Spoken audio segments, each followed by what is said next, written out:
একদা এক সময় এক গ্রামে এক বুদ্ধিমান বৃদ্ধ ছিলেন, যার নাম ছিল রামানন্দ। তার জ্ঞান ও ধৈর্যের জন্য তিনি পুরো গ্রামে খুব সম্মানীয় ব্যক্তি ছিলেন। গ্রামবাসীরা তার কাছে বিভিন্ন সমস্যার সমাধান চাইতে আসতেন এবং তার পরামর্শে তাদের জীবনে শান্তি ও সমৃদ্ধি ফিরে পেতেন।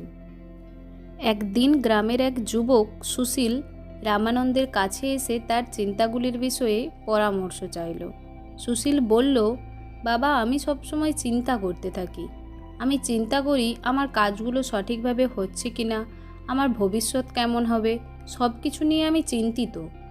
আমি এই উদ্বিগ্নতা দূর করতে চাই। কিভাবে আমি এটা করতে পারবো? রামানন্দ সুশীলকে একটি গল্প শোনালেন, যা তার চিন্তা দূর করতে সাহায্য করেছিল।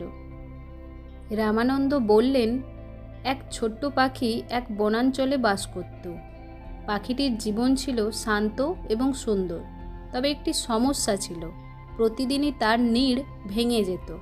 শাখার ওপর নীড় তৈরি করার পর বাতাস অথবা বৃষ্টি এসে নীড়কে ধ্বংস করে দিত। পাখিটি দিনের পর দিন নতুন করে নীড় তৈরি করত, কিন্তু প্রতিদিনই তার কষ্ট বৃথা হতো। একদিন পাখিটি খুবই হতাশ হয়ে পড়ল। সে ভাবল, আমি কতদিন এইভাবে কাজ করব? যদি আমি প্রতিদিনই নতুন করে নীড় বানাই, তাহলে কখনো শান্তি পাবো না। এই চিন্তায় সে গভীর মনোযোগী হলো এবং উপলব্ধি করলো যে প্রকৃতির নিয়মে কিছু কিছু জিনিস আমাদের নিয়ন্ত্রণে নেই।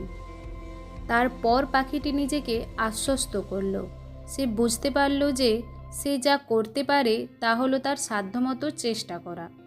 সে সিদ্ধান্ত নিল, আমি যতটুকু করতে পারি ততটুকুই করব, বাকিটা প্রকৃতির উপর ছেড়ে দেব। দিন শেষে যখন বাতাস এবং বৃষ্টি এসে তার নীড় ভাঙত, পাখি নতুন করে আবার নীড় তৈরি করত। কিন্তু এবার তার মন স্থির ছিল।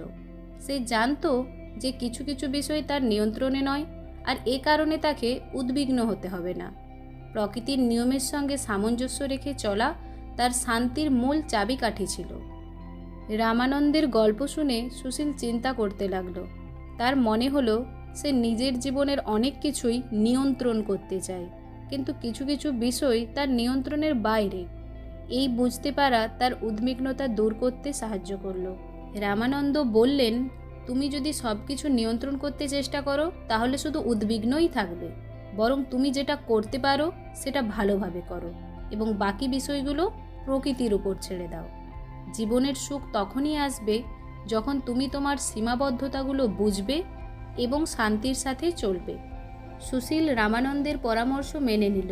সে ধীরে ধীরে তার চিন্তাভাবনার পরিবর্তন করতে শুরু করলো। প্রতিদিনের কাজগুলো, ভবিষ্যৎ নিয়ে চিন্তা এবং নানান সমস্যার সমাধানে সে একটি নতুন দৃষ্টিভঙ্গি গ্রহণ করল।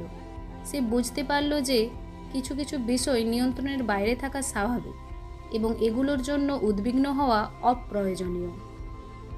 একদিন সুশীল গ্রামে ফিরে এসে সবাইকে তার নতুন চিন্তাধারার কথা বিস্তারিতভাবে বলল। গ্রামবাসীরা তার পরিবর্তন লক্ষ্য করল এবং তাকেও সম্মান জানালো। সুশীল শান্তি ও সুখ নিয়ে জীবন কাটাতে শুরু করলো এবং সে রামানন্দের দেওয়া শিক্ষাটি হৃদয়ে ধারণ করল।